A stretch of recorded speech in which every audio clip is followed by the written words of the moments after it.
right?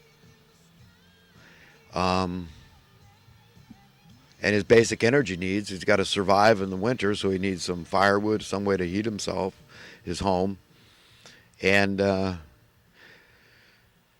and he needs to have some shade or some way to cool himself. Let him build a fan of some sort, right? Some contraption to cool himself.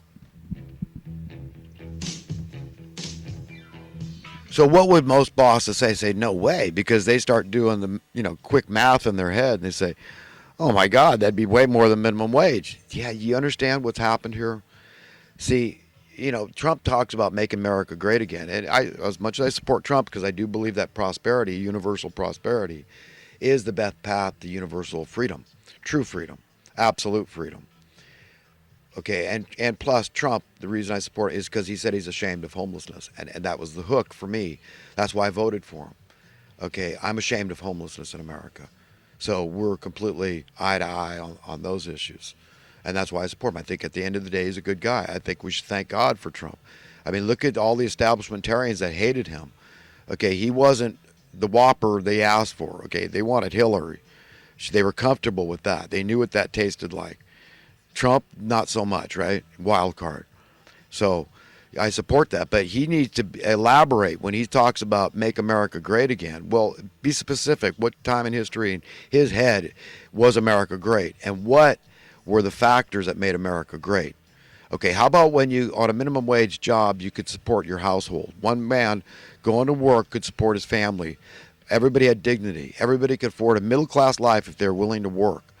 Okay, they could be a homeowner, realize the American dream, and have some semblance of at least hope for financial security, for financial freedom when they were a homeowner.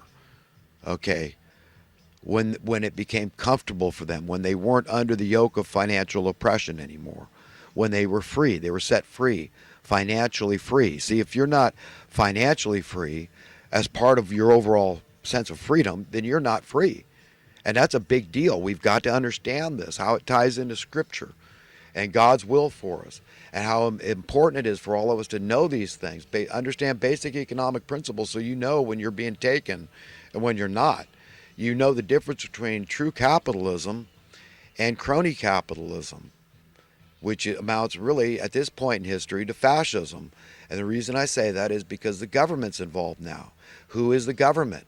Okay, the government I'm speaking of in this case is people like the bureaucrats and politicians, people that work in city government with a quasi proxy, just some affiliation to government where they're mooching off tax dollars. And then you've got your that could be welfare recipients, right? They're mooching off tax dollars. So yeah, they can be part of the government, the bureaucrats, the politicians, city, county, state, federal. Okay, so all these people are the government I'm talking about. And what they're doing is they're convincing people to go along with currency dilution, currency debasement, currency deworthment by way of raising your cost of living tax and literal taxes that are paid to the government. Do you understand? So the government's involved. That's why it's fascist. They're involved against the best interests of the people at large, the everyday people, the average Joe Bag of Donuts, Kaiser report.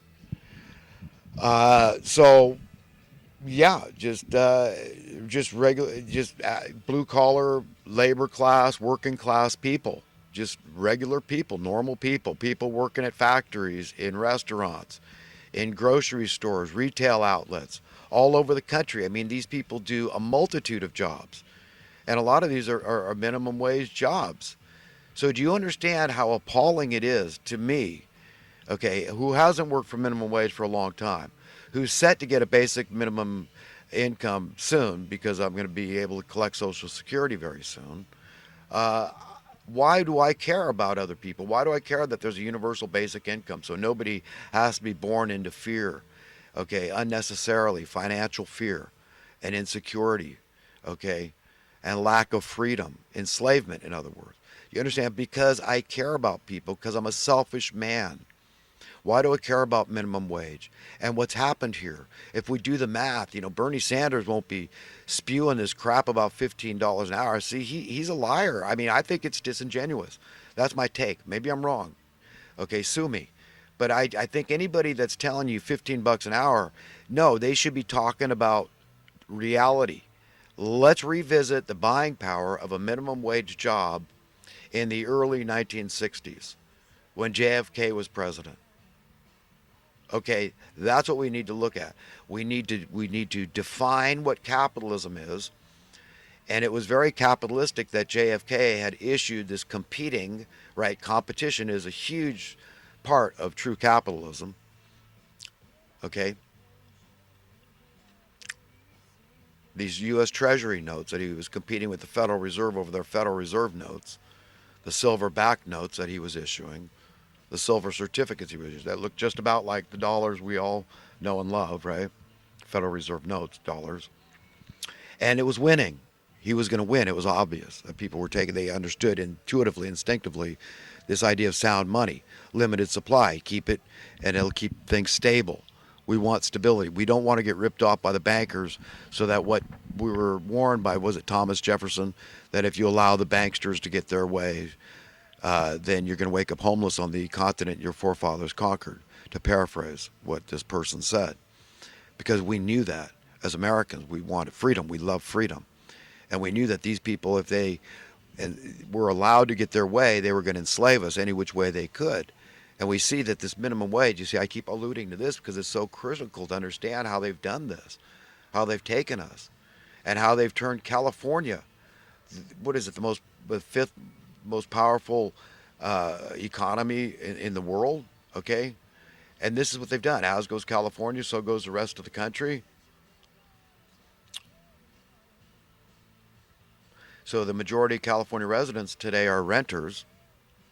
We've been broken down into either landlords or tenants, oppressed or oppressor. I mean, that's the paradigm. Balkanized, divided. You understand? At each other's throats on a local level, trying to fight this thing. People say grassroots, grassroots, and I'm saying, no. Go for the kingpins. Go for the masterminds. Go for the grand puppeteers. Don't blame people on a local level. We've been manipulated, maneuvered into this position of division by these evildoers, these monsters at the very top. And they are Satanists. A lot of them are very open about it, Luciferians. Their religion is diabolism. I mean, as much as you can think, oh, well, I'm just making stuff up. No, look into it yourself. The Bilderberger group, all these people hate God. Remember, this is scriptural stuff. It's like Lucifer rebelling against God. He was one of two very special angels called cherubs, Lucifer and Gabriel. And Lucifer resented God. He took his free will choice and he decided to take a shot in the dark and try to exalt himself above God. And he rebelled against God. This is the way the story goes. He was cast out of heaven, cast to earth, and to plague us. This is where everything went askew, went awry. The serpent in the Garden of Eden. This is the fly in the ointment. There's these damned evildoers at the very top, the money printing class, and the top political suck up sycophants. This is who's done this to us, who's divided us, caused these problems. But the people of America knew that we wanted to be free, and we couldn't let these banksters get their way, so they had to be very stealthy how they did this. So the Labor Department, who was supposed to have some control over adjusting minimum wage, I mean, hey, what's unreasonable about it? It's fully justified. It's a cause and effect thing. So you don't blame minimum wage workers for inflation. That's like blaming the effect. No, let's blame the cause for inflation. First, that's a justification for giving a cost of living adjustment upward to the minimum wage worker. And if you don't give them that adjustment, for all intents and purposes, mathematically speaking, you just gave them a pay cut. So am I radical? Am I unreasonable to say, well, it's only fair, it's only reasonable to give them a proportional equivalent commensurate cost of living adjustment upward to stay even Steven, otherwise they're losing ground. And how is that fair? How is that ethical in light? Why come up with a minimum wage in the first place? I'm the only guy talking like this. You understand why I think it's important that my voice be heard? God help us, man. I love everybody. I want the best for everybody. You know why? Because I want the best for me. I love everybody.